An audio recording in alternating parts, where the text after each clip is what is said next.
Hey guys, today I just wanted to go over an exercise and some drills that we've been giving some of our athletes to help get them out of a very extended position.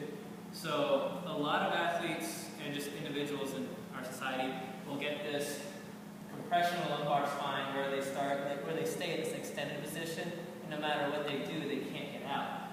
A lot of times when we lose some core stability, our body wants to find stability somewhere else, so it's going to lock us down, compress our spine, and then that's going to cause a lot of discomfort and some dysfunction in a lot of our movements. So we have an individual here, Charlie, who actually has that going on. So he actually has a history of back surgery. He has a lot of compression going on down here. So if you watch him with certain movements, it's harder for him to get flexion out of his total spine. So one of the things that Dr. Kathy Dooley of Dooley Noted has presented is what's called a decompressive roll. So first I'm going to show you the decompressive roll, and then I'm going to show you a couple of drills that I have found to be very significant in getting someone to where they should be as far as spinal movements and spinal stability.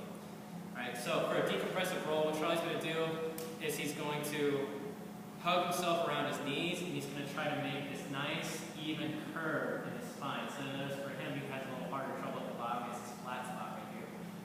The goal of the drill is to get it so that he's used to actually getting some more motion down here. During it, I want him to make sure that he's breathing so we don't get any diaphragm engagement. The diaphragm will actually pull a lot of the thoracic spine into a more straight position, so it's going to actually pull away from that even spinal curve that we want, and I'm going to make sure that his neck also stays a little flexed. So what we're going to do is I'm going to have him roll back, and he's going to try to put all the force to make sure it's even, so it's just a nice even roll, and he's going to try to come back up. And you can see he has a little hard spot, so he has that little glitch right here. So sometimes if you have someone first starting to do the decompressive roll, it might be a little hard to start off for them. Sometimes what I'll do is I'll go ahead and let him come back, make sure that he can own the movement, make it as smooth as possible, and then I'll help him back up. Another drill, a regression of this that we've liked, is what's called a turtle roll.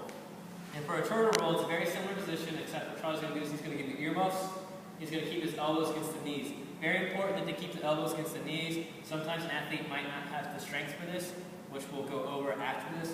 But what I'm going to do is I'm going to make sure he's dorsiflexed here. Everything else is the exact same as the decompressive roll, except we slow it down.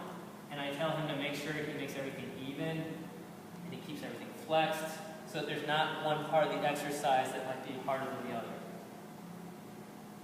Okay, and after a couple of these, he might start getting used to the decompression of the lumbar, and he might start getting used to more of that flexion.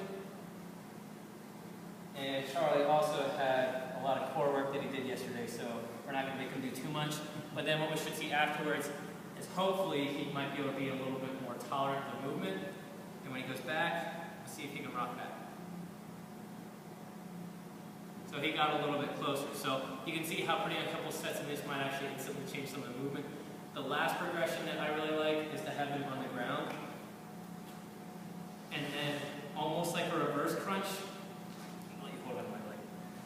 I'm going to let them hold on to something, and I'm going to tell them segment by segment, I want them to roll up.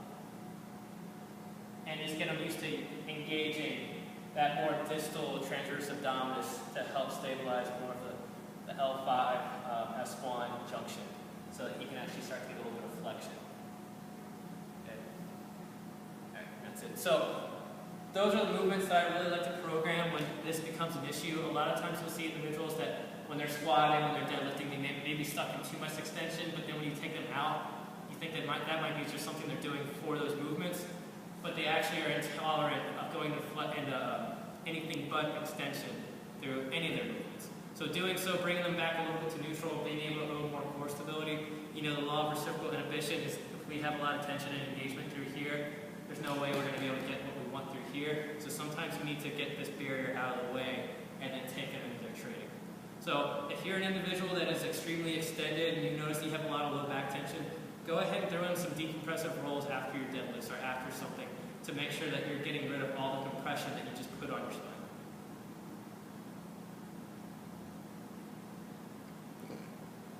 Stopping.